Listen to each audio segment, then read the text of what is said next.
we have to take a second to bring into conversation Brigadier General Sanni Usman, a retired former Director of Army Public Relations. Welcome to the program this afternoon, sir. Good afternoon. Thank you for having me on your program. We've been having the discussion of the coups in the West African nations, 4 in 18 months. Let's localize it to Nigeria. We know we have our own security issues. We have small arms being pilfered and distributed. We hear all sorts of horrendous stories of violence in the north. Not to bring any bad luck on us, but honestly, what is it that West African nations are getting wrong? What is it Nigeria is getting right? Because we seem to have been able to stem the tide of a coup, regardless of our severe security issues.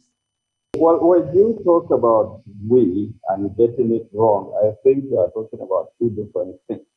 Because if we talk about we, I believe you are talking about Nigeria. If that is the case, I think Nigeria is the best example in terms of democratic governance. Agreed, we have had issues, in fact, ongoing security challenges, the proliferation of small and medium arms, but that notwithstanding, the general resolve in the Nigerian society, and I believe the Nigerian military, is the fact that democracy has remained one of the best form of government that needs to be sustained. And when you talk about getting it wrong, possibly what is it that they were not doing right? Take, for instance, the latest case in the failed coup in Guinea-Bissau. On the 19th November last year, the president, Umaru, was here in Nigeria, particularly at the National Institute for Policy and Strategic Studies during the graduation ceremony of the Senior Executive Course 43, in which he talked about good governance and getting things right. So it's with one's imagination that people, particularly African leaders, they are usually good at talking, but not walking the talk.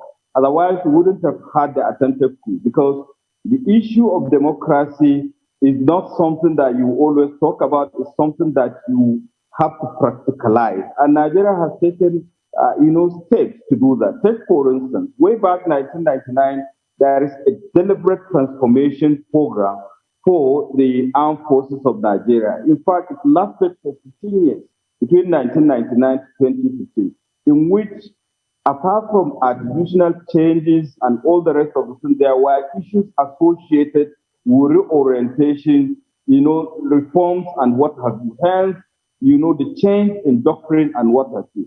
But I think the thing that we need to do more is to also conscientize Nigerians about the rudiments of democratic governance.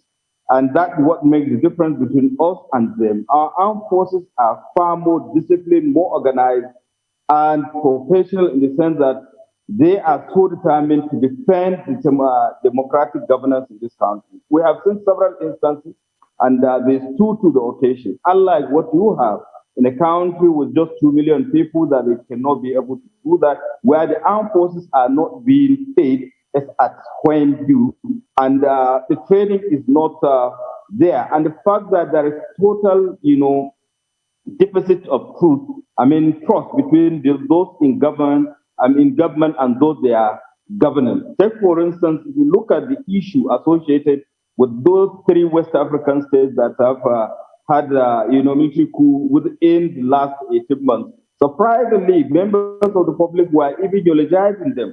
That goes a long way to tell you that something is fundamentally wrong with the way they are governing. Otherwise, why should we have this sit-tight syndrome, and why should we not imbibe the tenets of democracy, ensure that issues that are germane with the national development are treated? Take, for instance, the issue of corruption. We all know that bulk of these countries that have this series of coup d'etat, I think the level of corruption is monumental. And then what are the dividends of democracy, and to what extent are they practicing democracy, and what is the economic development of those countries? So these are the issues that we All right then. Retired Brigadier General Sanni Usman, we thank you very much for your time. That's the much we can take right now. But thank you for coming on the program and speaking about the state of coups in Africa.